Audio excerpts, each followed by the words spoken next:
হনুমান হনুমান কি আদৌ সত্যি ব্রহ্মচারী ছিলেন? কি বলছে রামায়ণ? রামায়ণ এবং মহাভারত ভারতের এই দুই প্রাচীন মহাকাব্য। এই দুই পৌরাণিক আখ্যানেই মেলে প্রাচীন ভারতের চিত্র। কিন্তু সমস্যা হলো, ভারতের মতো বহু ভাষাভাষীর দেশে এই সব পৌরাণিক কথার একাধিক সংস্করণ প্রচলিত। তার উপর হিন্দু ধর্ম থেকে প্রভাবিত হয়ে বেশ কিছু ধর্ম গঠিত হওয়ায় এই সব আখ্যানও ঠাঁই পেয়েছে সেই সব ধর্মে। রচিত হয়েছে একাধিক ভাষ্য, ফলে অনেক সময় বিভ্রান্তির সৃষ্টি হয়। যেমন ভক্তশ্রেষ্ঠ হনুমানের কথাই ধরা যাক। আমরা প্রভু শ্রীরামের অনুরাগী একনিষ্ঠ ভক্ত হিসাবেই হনুমানকে চিনে থাকি। এও জানি শ্রীরামের প্রতি অটুট নিষ্ঠা বজায় রাখতে হনুমান আজীবনের জন্য ব্রহ্মচর্য ধারণ করেছিলেন। কিন্তু সত্যি কি তাই? কিছু পুরাণ আমাদের অন্য কাহিনী শোনাচ্ছে। বন্ধুরা, বাংলাপিডিয়া ফ্যাক্টস ইউটিউব চ্যানেলে আপনাদের স্বাগত। আপনারা এই চ্যানেলে নতুন এসে থাকলে চ্যানেলটি এক্ষুনি সাবস্ক্রাইব করে দিন। শক্তি, বীরত্ব এবং আত্মবিশ্বাসের প্রতীক হনুমান। প্রভু রামের প্রতি প্রেম এবং আকুণ্ঠ ভক্তির জন্যই তিনি বিশ্বজুড়ে পূজিত হন। হিন্দু ধর্ম ছাড়াও জৈন ও বুদ্ধ ধর্ম হনুমানকে দেবতা হিসেবে মানা হয়। আদৌ কি হনুমানের বিয়ে হয়েছিল? কি বলছে পুরাণ? বন্ধুরা, ভিডিওটি সম্পূর্ণ মনোযোগ সহকারে দেখুন। পরাশর সংহিতা অনুযায়ী মায়ের আদেশে শিক্ষালাভের জন্য কিশোর হনুমান যান সূর্যের কাছে। সূর্যমণ্ডলে পৌঁছে নম্রভাবে শিক্ষা প্রদানের জন্য সূর্য দেবতার কাছে প্রার্থনা করেন। সূর্য হনুমানকে বেদ, বেদাঙ্গ এবং উপনিষদের পাঠ দেন। কিন্তু অবিবাহিত হওয়ায় নববৈয়াকরণ বা ব্যাকরণের 9 সূত্রের অধ্যয়নের যোগ্য ছিলেন না হনুমান।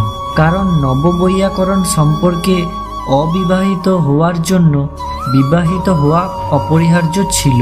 সমস্যা মেটাতে সূর্য তার কিরণ থেকে সৃষ্টি করলেন অপূর্ব সুন্দরী। তার সঙ্গে বিয়ের ব্যবস্থা করলেন যাতে হনুমানের পাঠ সম্পূর্ণ হয়। তাহলে হনুমান ব্রহ্মচর্যের কি হবে?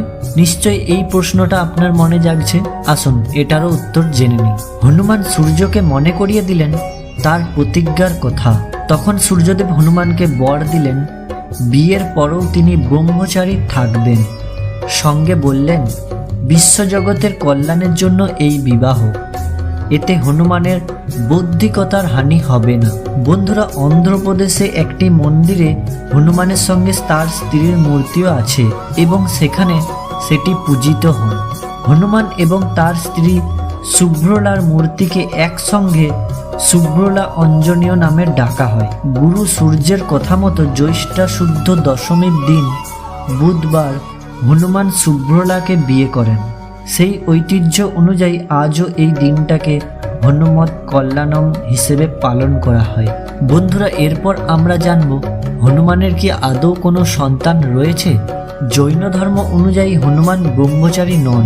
রাবণের ভাই খর এবং দূষণের মেয়ে অনঙ্গ কুসুমের সঙ্গে তার বিবাহ হয়। শুধু তাই নয়, এতে প্রীত হয়ে রাবণ দ্বিতীয় স্ত্রী হিসাবে তার এক ভাইঝিকে হনুমানের হাতে তুলে দিয়েছিলেন। জৈন ধর্মানুযায়ী হনুমানের এক পুত্র সন্তানও উপস্থিত।